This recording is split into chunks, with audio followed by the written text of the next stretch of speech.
This week on Dine Drink CLE, the podcast. They had about 990 responses asking people if they wanted to get a higher base wage or if they wanted to keep the current minimum wage and get tips on top. And with that base wage, it would be no tips.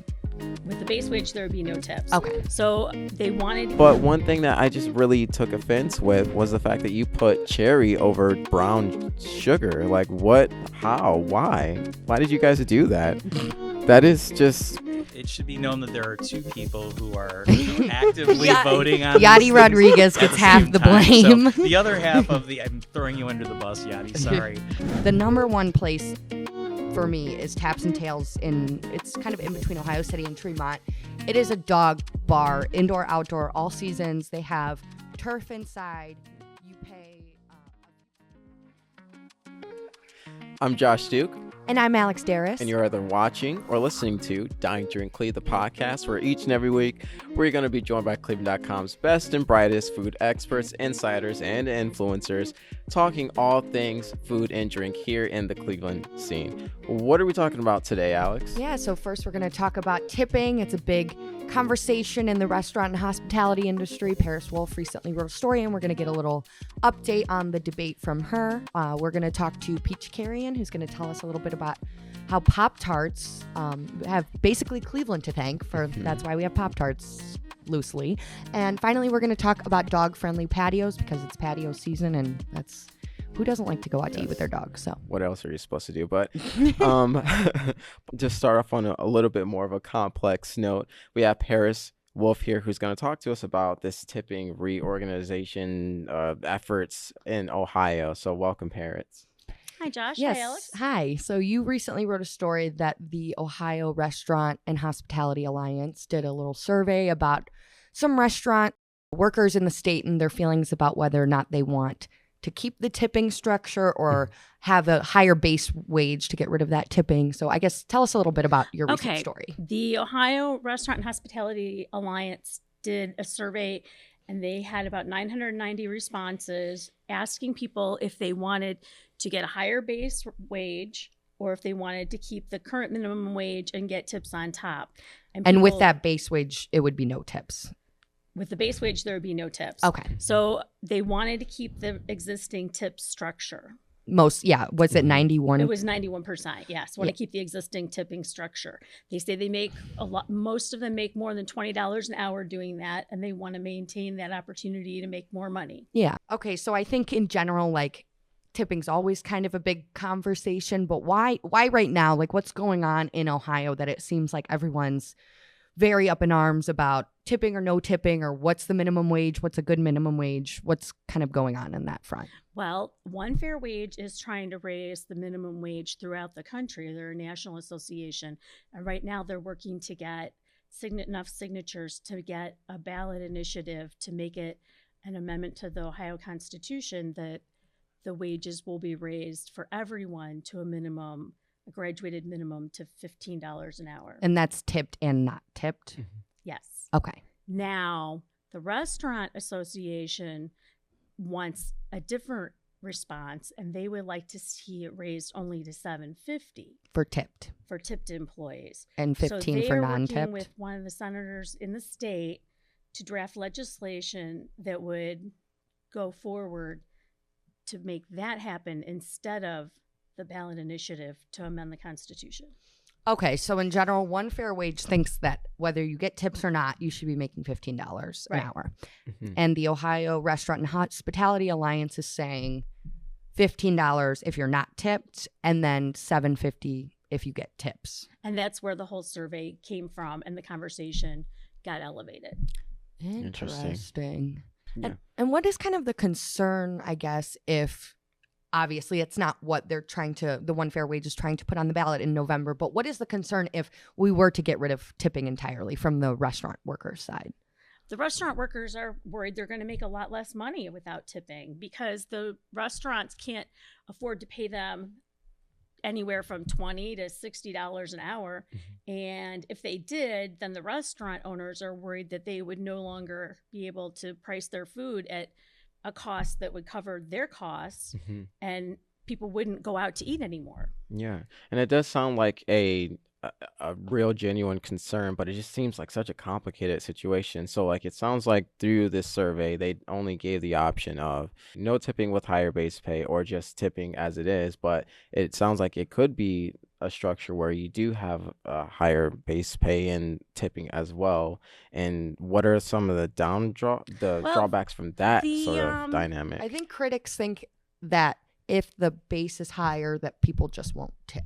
The people will tip less. They think Mhm. there's going to be perception that you're getting paid too much, so we're not going to tip you anymore. Mhm. And we did see some of the fallout of that kind of an opinion on our cleveland.com Facebook Mhm. post about that. People who say they don't want to tip unless their service is exceptional. Mhm. Well, see, not and just- but that's kind of with the one fair wage. It does get so subjective with tipping because I mean, I think in general, I feel like we've all seen like stories and stuff, but Mhm. I think Midwest people, Ohio people, I think we're pretty decent tippers. Like I Mhm. think that's a kind of Midwestern hospitality. yeah. Like I feel like I've just kind of read a lot of places that people like in the Midwest tip pretty well, Mhm. but it's like if you get rid of that, I don't know. I feel like it would. It would be a totally different model. There are But 7 would people states- stop? Because you still have that. One Fair Wage says no, they won't. There are 7 states where that model isn't in place, and they say people are satisfied with the tipping structure. Mhm. I haven't seen any of the definitive empirical Mhm. research, but they seem to say people are satisfied with it, and the tips are still Mhm. fair, and everything is working in those states. Yeah, and when you bring it back to the consumer's point of view, it is kind of weird that this is the only industry where it's like the consumer is directly responsible for like the bulk of the salary of the employee that I can think of anyway, in terms of tipping versus like a base pay. And it's just kind of like a weird, like, are we going to shift the dynamic where it's like, okay, well, maybe the consumer, if they increase the base pay and get rid of tipping, maybe that translates into, okay, now the food is higher. And so you're not tipping and you're not paying more this way, but now as a consumer, you're paying more for your drinks and your food. Like, how much of a possibility That's- is that? Actually, One Fair Wage did some historical research and made some suggestions that part of the reason that the tipping structure is the way it is because those jobs tended to be held by minorities and women, and it was almost a slavery wage because Yeah. they didn't need to make the money that other people needed to make. Mm-hmm. Yeah. I mean, well, I remember like even my mom talking about when she got her first restaurant job, like their base was like nothing. Like you got like a couple bucks an hour. It was literally Oh, all right, tips. right. Like, Absolutely. but now it's so different. I mean, too, because then I feel like in general you have people complaining about the price of everything, and because it's more things are a lot more expensive with inflation, and that goes to restaurant menus. And then you see people also complaining when you get an iPad with the 20, 25, 30% tips, and I feel like it's just Some of like that's almost bad marketing on the part of the organizations that are throwing that out there and suggesting the higher tips. yeah. I think it's bad marketing. Yeah. I don't know though. I'm like if you do the math. I think- like yeah, when they but do. I'm I'm not like, gonna oh, do you did 30%. 25. Yeah, I I'm not going to do 30%. But again, yeah, like I was saying before, it's so subjective too, because I also feel like sometimes, I don't know, with my opinion about it is I don't like when people are really hard on service workers and kind of have that affect the tips. Like, I don't know, unless someone's like egregiously being like rude and whatever, like I'm always going to tip at least Right. 15-20%. I've been a service worker. I've been in restaurants and wineries working and serving customers. And I found that when I work in a restaurant or a diner, say, the tips are a lot smaller. The checks are a lot smaller. There's no alcohol. Right. Yeah. When I've worked at a winery, people are a little more generous. They're drinking. They're happy. Well, yeah, and it's you're higher recommending cost. things probably. I'm They doing feel more service. personable. Yeah, they feel more engaged with me. So I made higher tips. But I just feel like, yeah, there's some people who are like, have the mindset of, oh, this person better do a good job if they want a good tip. And it's like, well, And that is so not Well- the There's way it should be. subjectivity about what a good job is. Yeah. Well, especially in the restaurant industry, it's like, I don't know. We've all learned with COVID staffing. I think we both know if our reporting, the biggest hurdle for any restaurant is staffing, like finding consistent staffing or whatever. And then it's like, if it's the kitchen's problem, it's not really the server's fault. And I don't know. It gets complicated. I was at a restaurant on Friday and I was listening to the managers talk amongst themselves. And the one manager was complaining about how hard it is to get staff. And he goes, just pay them $20 an hour. I need bodies. Yeah. No, for sure. Well, and then, I mean, you see places like the fast food conglomerates like can pay that much an hour. And then it's like a mom and pop restaurant. It's tough. Yeah. It's tough. I don't know the answer to it. There's no. It's an interesting debate.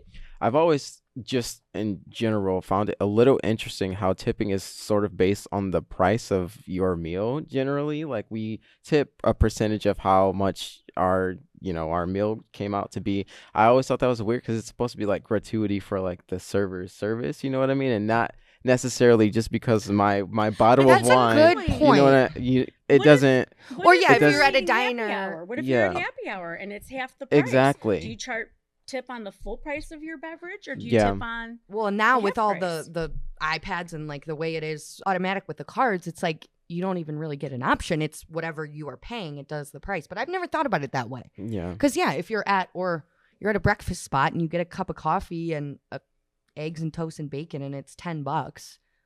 I don't know. It feels weird to tip someone $2 if you're sitting there for an hour and they're refilling your drink and packing your food or whatever. You know what I mean? Like, or if you're sitting at a bar and maybe you're watching a game and you have one drink, but you're there a while and they keep refilling your water glass. Do you tip on that one drink or do you tip on the time you've been there? And I think our culture, we've gotten just so used to, you just tip on the total. But it's like, really, if we're going to have this debate, it's like the whole debate of like, it doesn't mean we've been doing it the best way since however long we've been tipping. You know what I mean? It's just kind of. They don't have these issues overseas. It's very much a cultural thing. Well, in most places, I understand. In Europe. When Europe. I've been there, the first time I got a check, I tipped on it. I didn't know I wasn't supposed to. Yeah. No, it's very weird. And I think it's also kind of a very unique United States cultural thing with the restaurants too.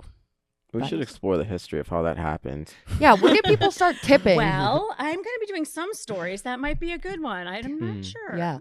Well, also, I just wanted to kind of point out, too, with this survey that sparked this conversation, those 900 and something restaurants that responded to the survey, those were all over the state.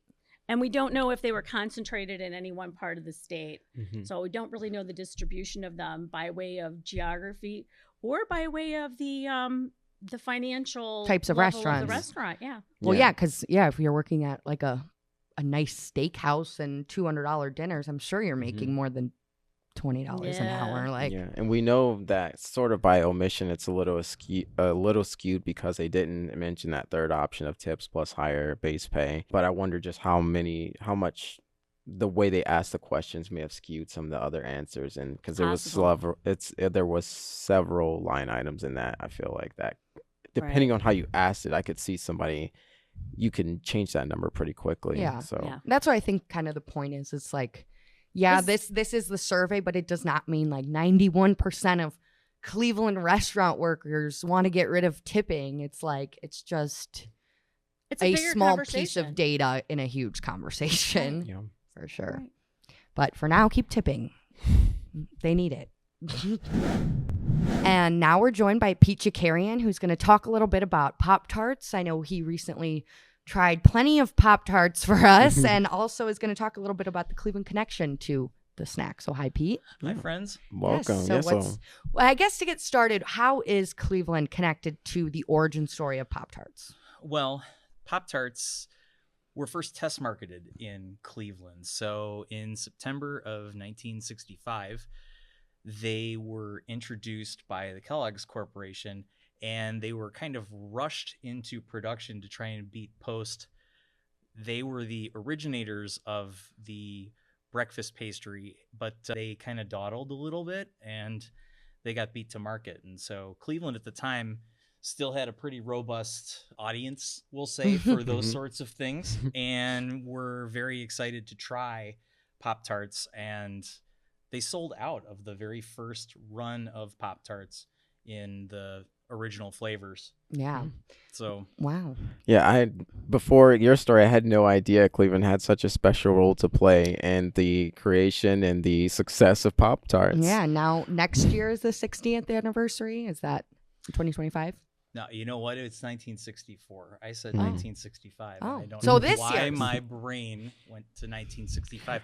By 1965, Cleveland was basically bringing the stuff off the trucks and spreading it as far and wide as they could go. I mean, a year later, these things were becoming a pop culture phenomenon. What do you think it is about them? Like that people just. I think it was the convenience factor for the most part. I mean, cereal prior to that had started to gain some traction in the market. People wanted to eat something that was quick and easy, but you know, our culture dictates that everything needs to continue to speed up and go quicker, and so toaster pastry seemed to be like the idea, something that you could put into a toaster and or not. Some people don't care for it that way. Heathens. But, you know, right? You know, get them in the hands of people who need them as a quick snack or a breakfast, and get them on their way. Yeah. And so as part of their evolution, they've been sort of just bringing out so many different flavors, and you've sort of tried maybe all of them, most of them. Yeah, 20 something. How many? I did it for you, Cleveland. It was a very, very interesting time. Yeah, little over a couple dozen different varieties of Pop-Tarts, and of all different kinds. Some of them I didn't even know existed before I had them. They make them, you know, in a hot fudge sundae flavor where there's equal parts hot fudge and marshmallow on the inside and frosting on the outside. From that point, that very, you know, wild side, all the way to something very simple like your frosted strawberry or your frosted cinnamon, brown sugar cinnamon variety, which are the two most popular varieties in the Cleveland area. And sorry, you're good. I had looked through your list, and I was so just like all over the map in terms of how it made me feel, if I'm being honest. Because you have strong opinions. I have strong opinions about certain Pop-Tart flavors. So I think at the top you had. Do you remember? And he had strawberry was 2. The best was frosted chocolate fudge, Yes. and then Pete had the worst. Pete and Yachty had the worst as frosted banana bread, which is okay. I can agree with you. That doesn't sound good, even though I've never had it before. But one thing that I just really took offense with was the fact that you put cherry over brown sugar. Like, what? How? Why? Why did you guys do that? That is just. It should be known that there are two people who are actively voting on Yachty Rodriguez gets half the blame. So the other half of I'm throwing you under the bus, Yachty. Sorry. The other half of the Best of Cleveland team decided that they liked those just a bit more, and so I mean, from my perspective, brown sugar cinnamon should have been top 5. Literally, I mean, yes. It's its own food group as far as I'm concerned. But then again, you know. What is this, Alex? I don't love that one. It tastes like the inside tastes like you're eating a candle from Bath and Body Works. Like I don't know if I agree with that. No, I like the fruity ones. I like the chocolate ones, but it has to be toasted. I will not eat an untoasted Pop-Tart. Oh, explain Really? this. This sounds like it goes Because back a long time. it's just weird. Like it's like eating like a frozen waffle without or like a bagel without toasting it. Well, because the edges, I think we can all agree they suck. Do we like the edges of the Correct. Pop-Tart? No, I was thinking they should come up with a version that They doesn't need to have frost them it at all all. the way to the edges. So you're suggesting that they should make Uncrustables Pop-Tarts? Is that what you're saying? Yeah, but like with a full glaze, like Yeah. 360 glaze. They exactly. should glaze both sides. I 100% agree. 360 glaze I can get behind. Yes. Okay. All right. Yeah, and on that note, I was surprised that not only do they make these, because who would want like a glazeless? Because aren't there a unfrosted? Yeah, an unfrosted Pop-Tart. Who in their right mind is eating that? Number one, and number two, how did some of them get high, like in the top 50% of your list? What was the highest unfrosted one? Do you remember? It must have been unfrosted strawberry. Now that I'm thinking about it, I'd have to go back and look at the list again. There were a lot of them. Why did you like it? Yeah. You know, I think if you compared that to the banana bread ones, you would have put them up. The ones that were at the bottom part of the list were fairly rough. I have some individual opinions about artificial flavored banana and Oh, well, yeah. artificial flavored raspberry. Those two things, for whatever reason, have never hit my palate right. And I mean, if you're eating Pop-Tarts, your palate is probably not the thing that you're thinking about at that moment anyway. But those are things that just don't vibe for me. So those ended up, even though they had frosting, ended up further down the list because there's something about the inside of a couple of the unfrosted ones that actually still has some redeeming quality to it. So. Another surprising one that made it high, I think there's like the mini Pop-Tarts. What are those ones actually called? Yeah, they're like a Pop-Tarts mini, and they're almost a little spongy. So they come in a packet, and there's several of them, but they're not firm. You like them? Did you like them? I didn't dislike them. I'll put it that way. I'm still percolating on that one. Well, you can't put them in a toaster. Maybe if you could toast them up, they'd be better. Was the ratio about the Air same, fry. like of crust? No, glaze? it was definitely a different thing. It feels more like a pastry and less like a Pop-Tart, I guess. It's softer, a little more chewy, and the inside was a little bit less sugary. When you guys did this taste test, what was your methodology? Like, did you toast them? How many bites did you take? What was good question. We toasted them. Yeah, that was the way that we did them, and that's where we judged them on their merits. So a lot of people will eat them in a bunch of different ways. I came to learn from doing my Pop-Tarts research, including all of the sort of pop culture touchstones and the movie that just came out with Jerry Seinfeld, the Unfrosted movie that's on Netflix right now. I came to realize that some people like them from the freezer because they like the chewiness, the density of it. I hate that. Some people like to eat them straight out of the Mylar package. Yeah, I don't know. I'm which trying to wrap my head like around you that. unwrap it like a burrito? He looks like he's short circuiting right now. He's like, really? No, but you know what I that. would do? You should. What if you took a s'mores Pop-Tart and then you made a s'mores out of it? Yeah, that actually does sound good. Or like an ice cream sandwich Pop-Tart? Yes. Well, yes, that's these just are good what I was ideas. getting ready to say too. Some people will take multiple flavors of them and actually stack them and eat them as I know, right? That's like the Pringle people do that Yeah. too. Pringle people do that too. I don't know if I can abide that, but I recognize that is actually a trend. It's something that people do, and they like to do it. Go on with your bad self. You do you. That's what all the kids say, right? Will you ever eat a Pop-Tart again? Oh, that's hard to say now. I mean, I'm still, I am working through my PTSD. It was your PP Pop-Tart, PTSD. PP Pop-Tart. Pop-Tart SD. Yes, exactly. I probably will at some point again, but not for a long while. Which flavor?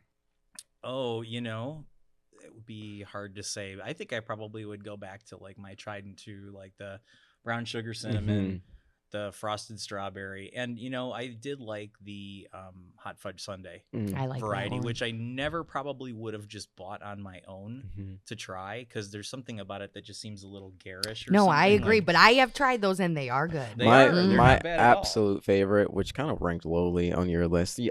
Your list just triggered me in so many different ways. My favorite was the strawberry milkshake. Ew. Yes, it's What so is good. that? I think isn't that what it's called? The strawberry milkshake? Yes, it is so good. It tastes nice and sweet. It tastes like a strawberry milkshake. What do you mean? You don't like strawberry milkshakes? No, I do, but not in a Pop-Tart. You wouldn't eat a strawberry milkshake with like cookie crumbs? I would, but not in a Pop-Tart. But doesn't that sound good though? yes. So if you're drinking so it, all it's doing is condensing that profile into a Pop-Tart, it's into a pastry. Lazy. Lazy. It's so good. Scary. Yes. Was there any flavor beside? Well, I know you mentioned hot fudge, but that you were like, I didn't even know they made this, and it was either good or bad, or what? What were some of the shocking flavors? Yeah, I think the hot fudge sundae was the one that I did not realize was like out there, and it probably wouldn't have been one that I would have leaned on right away. There were some other flavors that as we were putting the list together of what we were going to try, I was surprised that it even existed. Like there's an Apple Jacks flavor. Oh. So yeah, if you can imagine, the filling on the inside tastes like how Apple Jacks tastes in the bowl with milk. Oh. That's how the filling on the inside tastes. And it's got frosting that resembles Apple Jacks. I didn't hate them, but I didn't love them. And I think I kind of wanted to love them because when I was a kid, Apple Jacks were like the bomb. Yeah. I love those They're things. up there. They're But, like a B tier. They should make those Pop-Tart minis like into cereal. They probably do. That actually sounds like a thing that exists. I'm not 100%. It does exist, and I don't know if it still exists, but I know that it did exist at one point. They've made cereal out of everything. Yeah. I mean, Well, yeah, the cereal is a whole other thing. We should definitely do something on cereal at some point. We just nerd this out and turn it into a I pop was gonna culture ask. Okay, podcast. do you prefer Pop-Tarts or toaster strudels? Oh, I was gonna say the same thing. As any day of the week, toaster strudel. Yeah. Like there is no competition. question. I'm so sorry, Pop-Tarts in Cleveland, but yeah, we're not up there yet. I like toaster strudels quite well. Mm-hmm. They're good. No, I would always prefer a toaster strudel. Now, if Cleveland had a Pop-Tart flavor, how would that taste? Ew. What? Not ew. Because all I thought of was a Polish boy. I was just thinking the same thing. It would probably have like a filling that had like kielbasi and sauerkraut. No, I think it should be like punch I know and what it mustard should be. glaze on I the know what top, it should right? be. You know Weber's ice cream. Yes. It should be a frosted malt Pop-Tart. Okay. I like the way you think. Have you ever had Weber's ice cream? No. You have to go. Okay. They have Higbee malt. I think that's what they call it, and it's like like a malted milkshake, but it's scooped like ice cream. It's like the best ice cream. Interesting. Well, and that's fun that you would mention that because I get to preview this. It's coming up in a column for Classic CLE Eats and Drinks. I'm doing a comparative between that and the Rosatis. Oh, So that will that's be kind a good of fun. one. It's summertime. Got to be thinking about that. No, I like the way you think. I was trying to be like really like Vile, off the rails and vile about it, but you actually make a good point, Alex. I think maybe a Higbee's chocolate malted Pop-Tart would be good. Yeah, you should tell them when you go do the story. Yeah. Make it happen. Well, now I kind of want a Pop-Tart, which is like I'm never craving a Pop-Tart. The only thing about them, they're so good, but that reflects in the calories too. Oh my god! You're telling me. Unfortunately. He ate 30 of them. All right, so obviously patio season. You've done a lot in terms of covering rooftop bars, restaurants with patios, places that transport you or feels like they transport you into other realms. So in that same vein, a lot of us have pups at home. A lot of us have cats, dogs, whatever, that we kind of like to still spend time with them outside the house and maybe bring us with us. In that vein, where can we do that? What are some spots for that around the greater Cleveland? So glad you asked, Josh, because I am the mother to a beautiful Cavalier King Charles named Martini, who loves to go Martini. out to eat. I love that name. She goes by Teeny, but her government name is Martini. Okay, what's her breed before you go? She's a Cavalier King Charles, which is like a spaniel, kind of. She's very cute. But there's lots of places actually in Cleveland. I don't know if I've talked about this on the podcast before, but the number one place for me is Taps and Tails. It's kind of in between Ohio City and Tremont. It is a dog bar, indoor, outdoor, all seasons. They have turf inside. You pay a few bucks for your dog, but you can get a monthly membership, and the dogs they run around outside. The people can drink either with the dogs in the area or by the bar. They have, I think they call them bark rangers, who they like monitor the dogs and spray them if they get in fights, or they pick up if they make a little mess, because it's on turf. It's all on turf. Interesting. That's so awesome. They just basically watch your dog for you a little bit. Well, yeah, that's what I tell my parents when they watch my dog. I'm like, you can just go to Taps and Tails and sit there and have a few drinks, and someone else will kind of. What if you want to leave them there? No, you can't do that. That you actually, because people have done that, and that is not cool to do that. You have, but they do dog daycare. You just have to pay for it. You can't just drop off your dog and like sneak out. That's awesome. And go to the Guardians game. Do they? So I would want to take my dog to a place where we can both enjoy like a little cocktail, mocktail. They have delicious cocktails. For dogs? They do sometimes, but they also have they'll have little treats, ice cream, bites and stuff you can take with your dog. And they do so many fun events. Like they do dog prom. They do an Easter egg hunt where the dogs see the Easter bunny. They have pools in the summer. If you're single, they do single mingle nights where people just go. And you don't even have to have a dog. Like if you people are free. Like obviously you should buy a drink or something, but people are free. So if you're just like, I tell people, like if you're just having a bad day, just go there and sit with dogs and drink a beer and go home, and you will feel better. Yeah. Like it reminds me what you just said. Some people might show up when they don't even have a dog. They're not even a pet owner, just to play with the dogs or whatever. It reminds me of, I think there's a cat bar that I went to in Columbus one time where people just show up. I think we have a cat cafe here yeah, too. Yeah. I think we do. I've never been to it or not sure, but I heard through the grapevine. How was that? Do you know anything about that? I have never been there, but Okay. I'm sure our life and culture editor, who's a cat person, would probably prefer it to Taps and Tails. Yeah. But yeah, but that's just one place. Like there's Mhm. several places. Another fun place I know Marc Bona takes his dog to is the Doodle Drive-In in Cuyahoga Falls, and it's kind of like a old school, I think, like car hop situation. But you eat with your dog. You take the dogs. I think they have a fenced-in area where they can run around and stuff. And those are kind of two places that are dog centric, Mhm. like encourage. Not that they're not in other places, but they are just a lot of other places in general. Terrestrial Brewing Company on the west side, kind of I think it's technically Gordon Square. They are so dog friendly, both inside and out. Every Sunday, they do an amazing dog brunch from Spoiled Dog Boss. She Aw. is the best.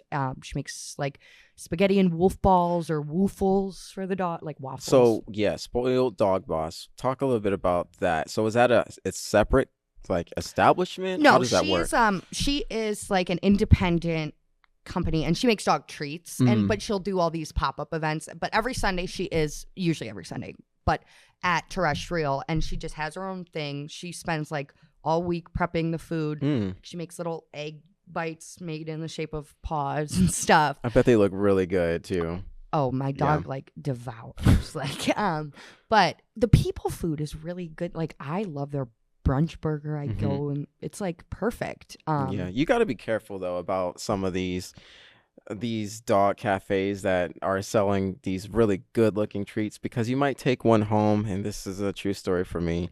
You might take one home, You're leave not gonna it say you ate it. leave it in leave it on the counter with a bunch of other snacks and treats, and you might have an unexpected What did housemate you eat? Oh, to come by. No, it was me. I was the housemate. what did you eat? I saw a Ziploc baggie of cookies, and I was like, oh, this looks really good. I'm eating them. I'm like, this is a very strange cookie. They're like, it was literally a cookie. Like it looked like a vanilla cookie or like a chocolate vanilla cookie, half and half. I was like, this is pretty decent. Not the greatest, but I just devoured them because I was hungry. And then Multiple. You ate more than multiple. one. Yeah, it wasn't great, but I was hungry. Oh This my was a different time of my God. life. Okay. But yeah, I ended up discovering it was not what I thought it was, and yeah, I had to deal with that in the bathroom. So Ew. Well, honestly, I feel like Spoiled Dog Boss, some of her stuff, and I know it's all because that's she has a new dog now. She had a dog, Daisy, who passed away, who she calls her soul dog. But Daisy had a lot of health problems, and so she just started making food for her out of real ingredients. So everything she makes is technically stuff we could eat, just like probably not seasoned for our palates. But those meatballs are good. Like, yeah, but there's it's a trap. yeah, but there's a few other places too. Jukebox in Hingetown. They are dog friendly inside and out, but their patio in the back is like a huge covered space that you can go basically all time of year. I feel like that's a good spot for Browns watch party. I think there's like a Browns club that goes Browns there backers. Yeah, Browns backers. Yeah. Yeah, that goes there. So if you're a Browns fan with a nice puppy, maybe that's a good place to go. No, you might see me with my teeny strapped around me. She lays in here while I'm eating pierogies there. But there's so many places. Michelangelo's Winery in Richfield. It's a huge winery. It's fun just to go any time of year, but they have like so much outdoor seating there. I bring my dog there. You go do a little wine tasting. Their food's great. They have the best bakery ever. So you always go home with stuff. All Saints, which is kind of in the same neighborhood as Terrestrial, is very like a backyard garden-y vibe with like fountains and cool lights, but they're so dog friendly there too. And even my dog always meets other dogs there, and there's just a lot of places. Nice. But yeah, so I think last year I wrote a list. I'm probably going to update it this year with a few different places you can take your dogs, but really, I don't know. I always call and ask. Yeah, Can I bring and my that's dog? that's a good point too, because a lot of these restaurants have patios, and you might just think, oh, well, if it's a patio, it's outside, I can just bring my dog, but that's not necessarily the case. No, or- it's definitely up to the restaurant's discretion. But I mean, in Cleveland, a lot of them will. Like I know Barocco, they have some of their patios are like covered, but they'll let the dogs in and stuff yeah, too. it's a good thing that, like you said, to call and ask though, because a lot of people genuinely don't. Well, and it's like like that experience. Yeah, or don't bring your dog if like they're not Mhm. behaving. Yeah. Like that's kind of like, Yeah. or like they're just gonna like go up and steal food off of everybody's Yeah. table. But if you want to bring your dog and they can behave, it is really nice. Like I bring Teeny everywhere. Thanks so much for listening to or watching Dine Drink CLE the podcast. Make sure to like, subscribe, and follow us on Apple Podcasts, Spotify, YouTube, or wherever you get your podcast. Make sure to follow us on Instagram at DineDrinkCLE and subscribe to our newsletter at cleveland.com/newsletters.